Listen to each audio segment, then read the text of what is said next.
My childhood friend Carter moved away with his family to this really rural town in Michigan, but we've always stayed in touch.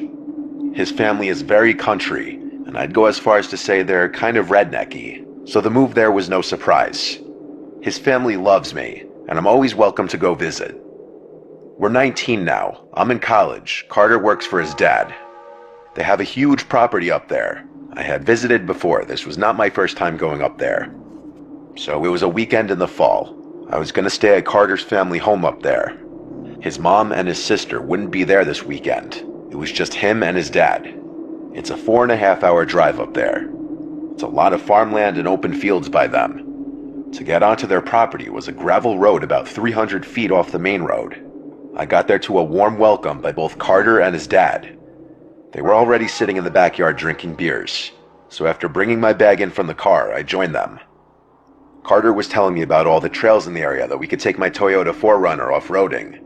I'd never off-roaded before, but I was super down to. Carter's dad grilled us up some burgers first, then he was off to his friend's house. Carter and I got in my car, and he guided me to this nearby trail that he described as perfect for off-roading. It was around 6 o'clock, so we only had a couple hours of light left. We did about an hour of off-roading on various trails not far from Carter's house. When it was starting to get a little darker out, we left the trails and got back on the road because it was even darker when you're in the middle of the woods. As we were just driving around, passing a bunch of farmland, we passed this abandoned church-looking building that had a huge cornfield next to it. Carter said he passes this place all the time, but he never checked it out. So what do? Of course, we both agreed to go back and check it out later, but Carter said we should take the bikes over later. His family has a million mountain bikes, fully equipped with lights and everything. We drove back to his house. He grabbed a backpack and threw some tequila and a bottle of Sprite in it, along with some flashlights. We took the 2 best bicycles they had. Each had night riding lights mounted on the handlebars. He said it would probably be a 20-minute bike ride. Both of us are big fitness guys, and have been since high school, so I didn't even mind a long bike ride. When we got to the abandoned building, it was pretty dark out now, hence why we brought flashlights. The grass was very overgrown too. We made sure no cars were coming before entering the property just to be safe. We hid our bikes a little bit into the cornfield just so they wouldn't be seen.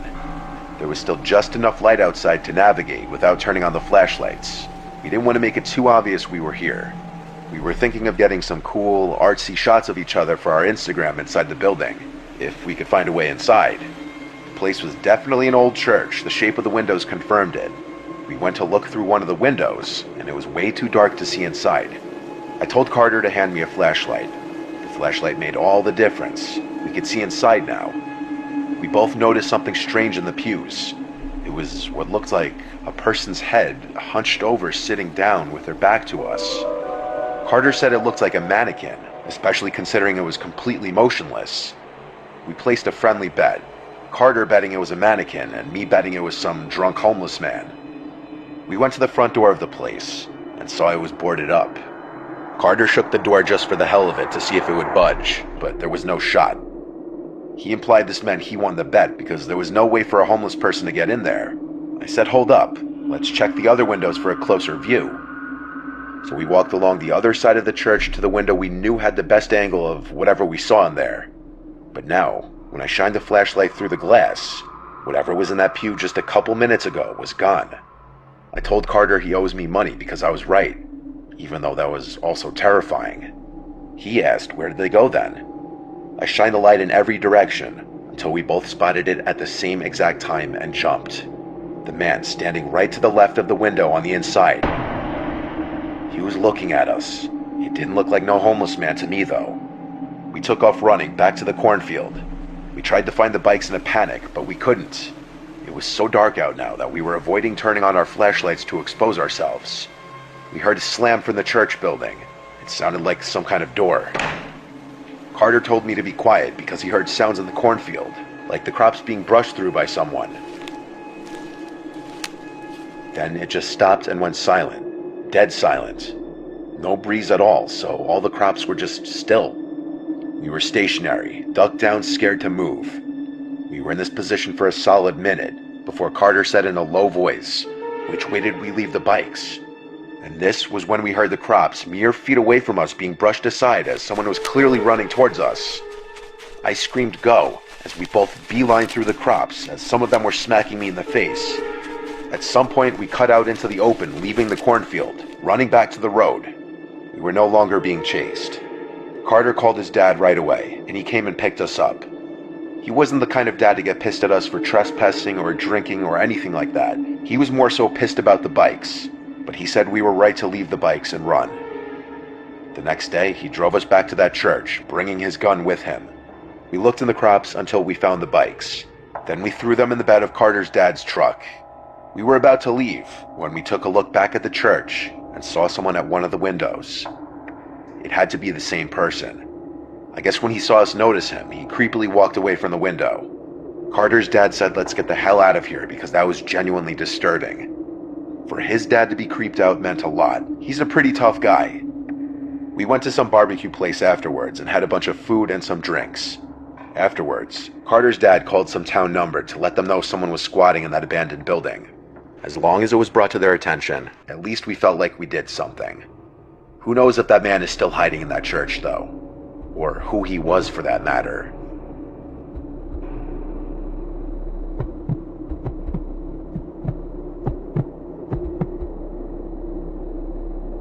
I live on a farm with my brother and his wife. We split the responsibilities in the busy season. In the off-season, they go off traveling quite often. My fiancé passed away a few years ago, and I haven't really put myself back out there just yet. I spend a lot of time alone, and the off-seasons really get to me. This was early October, right around the time before our last harvest. My brother Joe and his wife were out of town for a few days. Figure something like this would happen while I'm holding the fort myself. It was a night like any other. The windows in the house were still open to allow that refreshing October breeze to flow through the house. Outside, I suddenly heard a scream. It was the scream of a female. I couldn't tell if it was a teenage girl or a grown woman, but it was blood-curdlingly high-pitched. I sprang up from my lazy boy recliner and went to my gun safe in my bedroom to grab my rifle. I went outside to be greeted by the breezy, chilly air. I stood on the front porch for a second, waiting, and I heard the scream again. It was coming from the cornfield. I fired a round into the air as a warning shot. I didn't at that moment know what was happening. It could have been someone in danger or a group of teens messing around being punks. After I fired the round, I heard a woman's voice yell help before there was nothing but silence. I called out, "Who's out there? Where are you?" Nothing but wind now. I turned on every exterior light I had on my house, and I also grabbed my cell phone and called 911 as I walked into the cornfield, calling out, waiting for a response. After telling the operator what I heard, I was left to wait for a few police officers to arrive. There were a total of 4 that ultimately showed up, and with the help of them, we all checked the cornfield, shining flashlights and yelling out for anybody who needed help. I'd imagine that any time someone is reported screaming for help, the cops take it a little more seriously. After we ultimately found no one, I was told by one cop to call 911 again if I should hear anyone scream for help and that they'd be nearby. Then they all left. I went back inside of the house, not before taking one more look out to the cornfield. I closed the door and turned off all the lights. There's not much to do in this county for the local kids, so it didn't seem unbelievable that maybe it was some kids trying to scare some random farmers and homeowners. After another hour of watching TV, I went upstairs to bed. I took a couple melatonins to help me sleep, as I'm a chronic insomniac. Usually, I'd say that's unfortunate. After, I'd guess, an hour and some minutes, I heard creaks and clunks from downstairs. I just realized I never closed the windows downstairs. You can hear everything through the paper-thin walls in this house, and all the floors make noise. I grabbed my cell phone and called my brother Joe. He picked up, and I asked him in a whisper if he's home. He said no. In that moment, all the hairs on my body stood up, and I knew now I was in fight or flight mode. I told my brother there's someone in the house, call the police for me. He was a few towns away, so it would be the same dispatch center. He said he would, no questions asked, and hung up. I tiptoed as quietly as I could to the safe and grabbed my shotgun. I know for a fact I made a noise as I crept to it, though. It was inevitable. I heard sounds from downstairs still. There was definitely someone in my house. I crept to the door and opened it. I looked down the stairway to the downstairs. I could still hear the breeze flowing through the house downstairs. The hairs on my arms were standing up. I started inching down the stairs one at a time, trying my best not to make a sound. But I only made it down a few steps before hearing footsteps from downstairs on the wood floors creeping closer to the stairway, until a tall, skinny figure appeared at the bottom of the steps. I cocked the shotgun and said, "Don't move." He didn't listen. He almost calmly walked out of sight, and I heard his footsteps then pick up to a run through the living room and then out the back door. I yelled stop as I briefly attempted to chase him, but as soon as he was out of my house, I locked the door and called my brother. He said the cops were on the way. I locked every single window on the first floor and waited for the police to come back. It was the same officers. They did a little search of the perimeter of the property this time with all the lights on. One of the officers said he was going to stay on the property for the night, though I don't think that guy was coming back after seeing I was armed. In fact, he never did. But the story doesn't end there. I was finishing up the last harvest of the season in the combine, and while doing so, I noticed a shoe in the field. I stopped the machine to go pick it up and examine it. It was a woman's shoe, size 8.5. This got me thinking back to the screams I heard, followed by the man breaking into my house hours later. I called 911 once again and left the shoe where it was to not hinder any potential evidence. When police came, they did another investigation of the cornfield, and they took the shoe as a piece of evidence to a possible disappearance. They even brought police dogs to sniff out any possible scents. The strange thing is, there was no missing female reports in our county, not at the time at least. I hope whoever's shoe that is still alive today. It makes me sick thinking someone might have been murdered on my farm.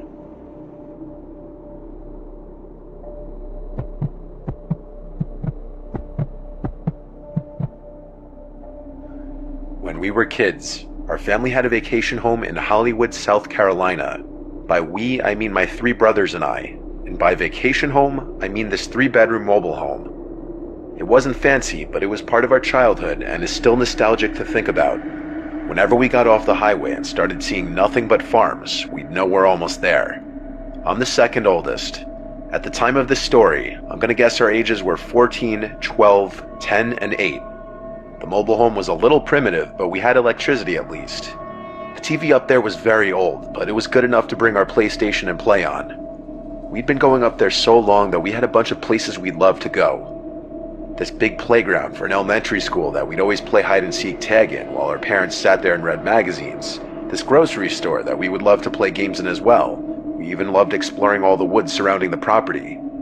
The nearest neighbors were a bit of a walk away, but nothing too crazy or far that our parents wouldn't let us walk it. This was the first year that they let our youngest brother Todd come exploring with us too, while they stayed behind in the mobile home.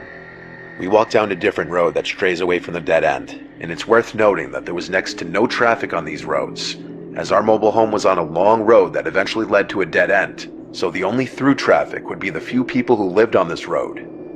There was always this questionable looking house and farm that we never saw a car at ever in our lives. It sat at the top of this little hill overlooking the road. There was a small cornfield, which would imply that there were still people living there, but it was just strange how all our lives going there we never saw anyone there, whether it be a person or car.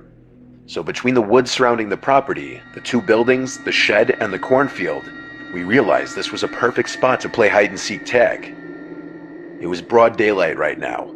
We decided our oldest brother Tony would be seeker first, and we'd go in order, oldest to youngest. So the rest of us went to go hide. I went to go hide in the crops. I heard Tony call out, "Ready or not, here I come," and so I simply sat down in the browning crops, completely hidden. I waited and waited until I heard a rustling in the crops and footsteps crunching the rotted dead crop leaves on the ground.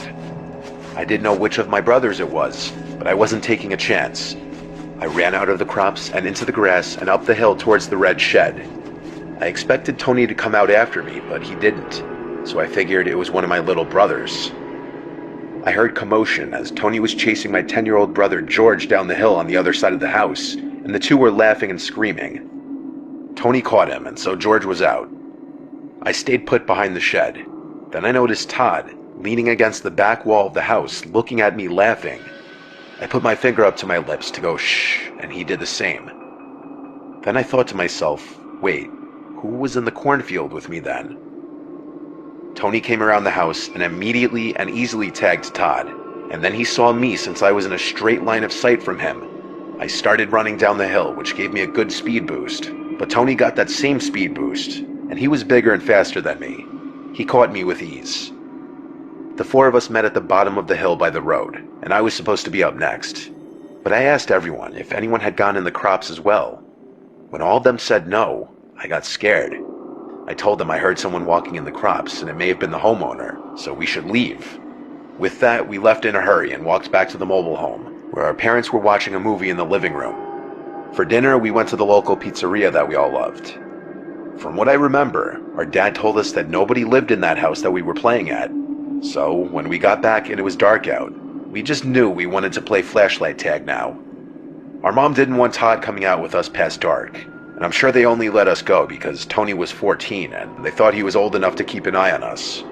So the three of us ventured off back to that house to play flashlight tag, which basically is hide and seek, but if you get exposed by the seeker with a flashlight, you're out.